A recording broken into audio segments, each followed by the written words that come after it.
മലയാള സാഹിത്യ സാംസ്കാരിക രംഗത്തെ ശ്രദ്ധേയമായവരുടെ സംഗമമായി മാറിയ അഹല്യ ലിറ്ററേച്ചർ ഫെസ്റ്റിവലിന്റെ 3ാം പതിപ്പിന് പാലക്കാട് സമാപനം. അഹല്യ ക്യാമ്പസിൽ 2 ദിവസമായി നടന്ന ഫെസ്റ്റിവൽ തനത് കലകളാലും ശ്രദ്ധേയമായി. അഹല്യ ക്യാമ്പസിലെ സ്കൾപ്ചർ പാർക്കിലാണ് 2 ദിവസം നീണ്ടുനിന്ന അഹല്യ ലിറ്ററേച്ചർ ഫെസ്റ്റിവൽ സംഘടിപ്പിച്ചത്. സാഹിത്യം, സിനിമ, മാധ്യമം, സംഗീതം, നൃത്തം, തനത് കലാരൂപങ്ങൾ എന്നിവയെ സമന്വയിപ്പിച്ച വൈവിധ്യമാർന്ന 18 സെഷനുകളിൽ അതാത് മേഖലയിലെ പ്രമുഖർ സംസാരിച്ചു.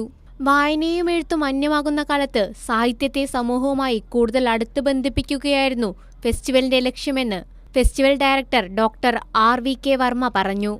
നമ്മൾ ലിറ്ററേച്ചർ ഫെസ്റ്റ് തുടങ്ങാൻ തന്നെ കാരണം വെച്ചാൽ നമ്മളിവിടെ ഒരു 3300 കുട്ടികളുണ്ട്, സ്റ്റാഫും. ഇവരെ എല്ലാവരും നമ്മൾ ബാക്കി എല്ലാ ആക്ടിവിറ്റീസും നമ്മൾ ചെയ്യാറുണ്ട്. സംഗീതത്തിൻ്റെ പരിപാടികളായാലും ഡ്രാമാറ്റിക്സും എല്ലാം ചെയ്യാറുണ്ട്.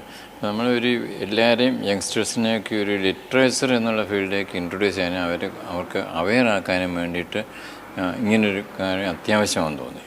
പാലക്കാട് ജില്ലാ public library secretary TR Ajayan, Ahalya group managing trustee Shreya Gopal, സംവിധായകൻ കമൽ, ശ്രീകാന്ത് കോട്ടയ്ക്കൽ എന്നിവർ വിവിധ സെഷനുകളിൽ പങ്കെടുത്തു. KR മീര, PV ഷാജികുമാർ എന്നിവർ എഴുത്തിന്റെ വഴികളെക്കുറിച്ച് സംസാരിച്ചു. വിവിധ എഴുത്തുകാരുടെ 5 പുസ്തകങ്ങളുടെ പ്രകാശനവും വേദികളിൽ നടന്നു.